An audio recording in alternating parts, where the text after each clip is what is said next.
आप सभी लोगों ने गुरुदत्त की कहानी सुनने की गुजारिश की है और इसीलिए मैं आपके सामने हाजिर हुआ हूं गुरुदत्त की ज़िंदगी से जुड़ा एक बहुत दिलचस्प वाक़या लेकर।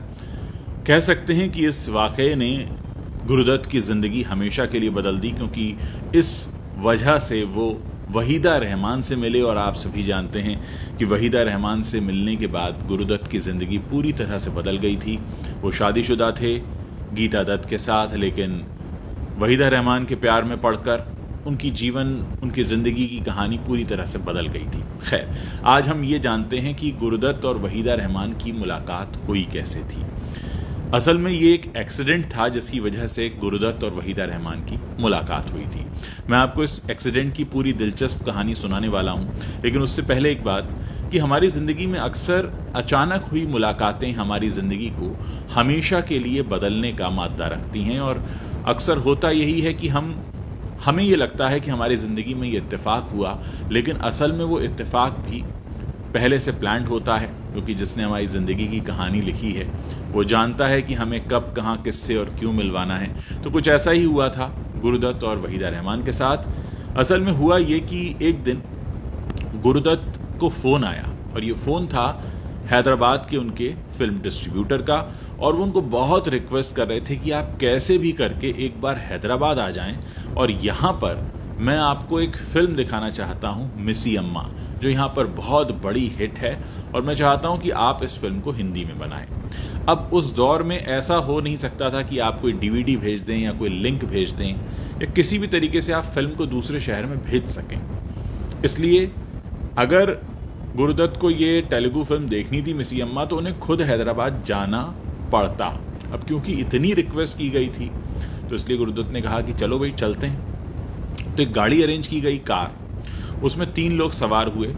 एक तो अबरार अलवी थे जो गुरुदत्त के असिस्टेंट थे, और इसके अलावा एक गुरुस्वामी उनके प्रोडक्शन कंट्रोलर होते थे, और एक गुरुदत्त। ये तीनों लोग रात में रवाना हुए हैदराबाद के लिए, मुंबई से हैदराबाद बाई रोड। और ये 1955 की बात मैं आपको बता रहा हूँ, जिस वक्त इतने डेवलप्ड हाईवेज नहीं थे।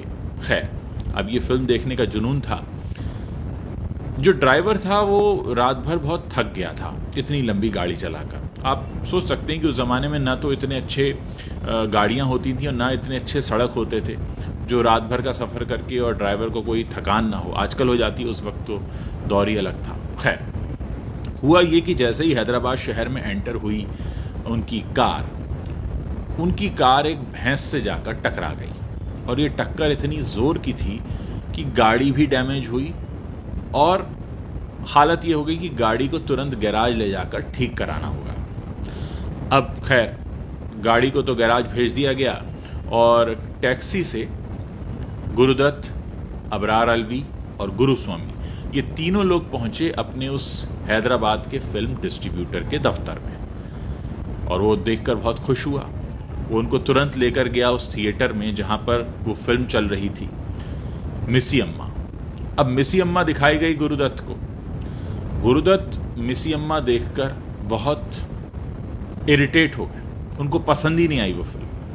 और फिल्म देखकर जब वो बाहर निकले तो वो थोड़ा सा भड़के हुए थे कि तुमने इतना लंबा मेरा सफ़र कराया, मुंबई से यहाँ बुलाया हैदराबाद, और ये फिल्म मुझे बिल्कुल भी सूटेबल नहीं लगती हिंदी ऑडियंस के लिए। यहाँ चल रही होगी, यहाँ सुपरहिट होगी, लेकिन ये हिंदी ऑडियंस को पसंद नहीं आएगी। एक तो तुम्हारी वजह से मैं रात भर ड्राइव करके आया हूँ मुंबई से हैदराबाद, दूसरा मेरी गाड़ी का एक्सीडेंट हो गया, तीसरा ये कि वो गैराज वाला अब ये कह रहा है कि 3 दिन लगेंगे इस गाड़ी को ठीक होने में। तो अब तो मैं किसी भी तरह 3 दिन मुझे यहाँ बिताने होंगे, तो तुमने मेरे 3 दिन और 1 रात ख़राब की है। तो इस बात से थोड़ा सा इरिटेटेड थे गुरुदत्त। खैर, जो डिस्ट्रीब्यूटर था वो किसी तरह से उनको मनाने की कोशिश कर रहा था, और फिल्म दिखाने के बाद वो अपने ऑफिस में लेकर आया। वहाँ ये सब बातें चली रही थी कि अचानक बहुत ज़ोर का शोर हुआ बाहर। अब जब इतना बड़ा शोर हुआ तो पता ये चला कि कोई बाहर आया है। कौन आया है? इतना शोर किसको देखने के लिए हो रहा है? क्या कोई बड़ा सुपरस्टार आ गया है? क्या है? खैर, ये लोग जब बाहर निकले तो देखा एक कार है, उसको घेर कर लोग खड़े हुए हैं, और बहुत ज़ोर ज़ोर से शोर मच रहा है और ऐसा लग रहा है कि उस कार से कोई निकलने वाला है जिसको देखने के लिए इतनी भीड़ है।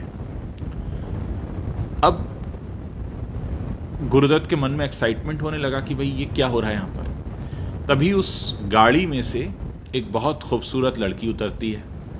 उस लड़की को गुरुदत्त पहचान नहीं पाते हैं, तो अपने डिस्ट्रीब्यूटर से पूछते हैं कि भाई ये कौन है जिसके लिए इतना शोर हो रहा है और मैं तो उसको जानता भी नहीं।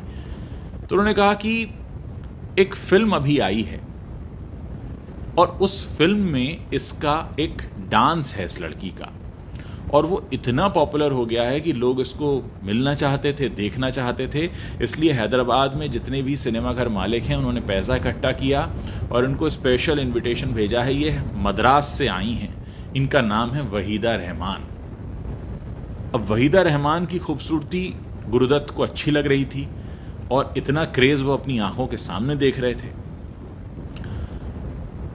तो गुरुदत्त ने ये कहा कि भाई मुझे इस लड़की से मिलवा दो।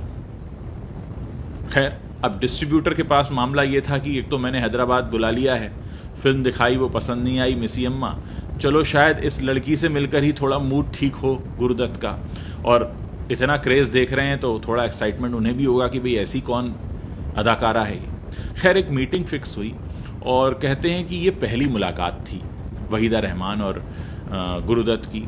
अब यहाँ पर एक और हैरानी की बात है, वहीदा रहमान मद्रास में रहा करती थी जो अब चेन्नई कहलाता है, और वो अपनी माँ के साथ आई थी। यानी हैदराबाद में उस दिन वहीदा रहमान का होना और गुरुदत्त का होना इन दोनों की मर्जी से नहीं हुआ था। गुरुदत्त को भी बुलाया गया था और वो फंस गए थे वहाँ पे क्योंकि उनकी गाड़ी खराब हो गई थी। अगर उन्हें फिल्म पसंद नहीं आती, फिल्म तो पसंद नहीं आई थी उन्हें, गाड़ी ठीक होती वो तुरंत रवाना हो जाते, लेकिन क्योंकि गाड़ी खराब हो गई थी इसलिए रुकना पड़ा। इसलिए वो डिस्ट्रीब्यूटर के साथ बैठे थे और इसीलिए तय हुआ कि चलो भाई 3 दिन यहाँ है, क्या करें, चलो उस लड़की से मिल लेते हैं, ये भी आई हुई है। वहीदा रहमान का भी उस शहर में होना इत्तेफाक था क्योंकि उन्हें भी नहीं पता था कि उस फिल्म का गाना इतना हिट हो जाएगा। रोज़न मर्रई शायद नाम था उस फिल्म का, और मुझे बुलाया जाएगा और इस तरह से मैं जाऊंगी और वहाँ पे मिलूंगी।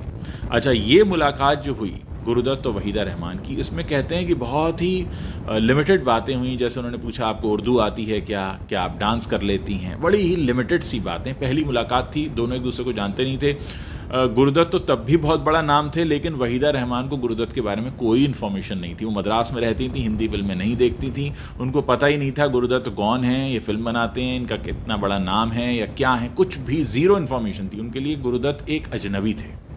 लेकिन क्योंकि उस डिस्ट्रीब्यूटर को वो जानती थी तो डिस्ट्रीब्यूटर के कहने पे वो मिलने को तैयार हो। खैर, अब हुआ ये कि इस मुलाकात में तय हो गया कि गुरुदत्त जो हैं अपनी अगली फिल्म में वहीदा रहमान को कास्ट करेंगे। ये अगली फिल्म कौन सी थी? ये अगली फिल्म वही थी जो वहीदा रहमान की पहली हिंदी फिल्म बन गई, CID, जिसे गुरुदत्त प्रोड्यूस कर रहे थे। डायरेक्टर राज खोसला थे और इसमें एक गाना बस उन पे फिल्माया गया था, कहीं पे निगाहें कहीं पे निशाना। और ये गाना इतना पॉपुलर हुआ कि वहीदा रहमान इस फिल्म की हीरोइन नहीं थी, फिर भी लोगों को CID देखने के बाद फिल्म की हीरोइन शकीला की जगह उन्हें वहीदा रहमान ही याद रही। वहीदा रहमान काफ़ी खूबसूरत थी और लोगों को ये गाना पसंद आ गया। तो एक तरह से CID फिल्म के उस गाने ने वहीदा रहमान को स्टैब्लिश कर दिया। एक गाना वो करती हैं तेलुगु फिल्म में रोज़न मर्रई में, जिसकी वजह से उनको बुलाया जाता है चेन्नई यानी मद्रास से हैदराबाद। वहाँ वो मिलती हैं गुरुदत्त से और उसके बाद गुरुदत्त उन्हें अपनी पहली मुलाकात में ही CID फिल्म में गाना ऑफर कर देते हैं और ये बड़ा खलनायिका जैसा किरदार था, वैम्पिश कैरेक्टर था, और वो तैयार हो जाती हैं और उसके बाद फिर वो हिंदी फिल्म इंडस्ट्री में स्टैब्लिश हो जाती हैं। और आपको पता है कि वहीदा रहमान ने उसके बाद बहुत सी फिल्मों में काम किया और एक तरह से बहुत कम ही लोग आज इस बात को जानते हैं कि एक वक्त था कि हिंदी फिल्म इंडस्ट्री से उनका दूर दूर का कोई लेना देना नहीं था और शायद वो कभी सोचती भी नहीं हिंदी फिल्म इंडस्ट्री के तरफ आने के बारे में, अगर उस दिन गुरुदत्त से वो मुलाकात ना हुई होती।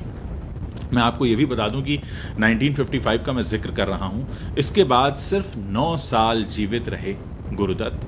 10 अक्टूबर 1964 का वो दिन था जब वो अपने घर में मृत पाए गए। संबंध उनके अपनी पत्नी के साथ ठीक नहीं थे, वो अकेले रह रहे थे और सब जानते हैं कि वो वहीदा रहमान से काफ़ी प्यार करते थे और उनका जो अपना पर्सनल लाइफ थी वो काफ़ी उतार चढ़ाव से होकर गुजर रही थी। तो ये थी वो पहली मुलाकात जिसने गुरुदत्त और वहीदा रहमान का जीवन बदल दिया, हिंदी फिल्म इंडस्ट्री को वहीदा रहमान जैसी अदाकारा दी।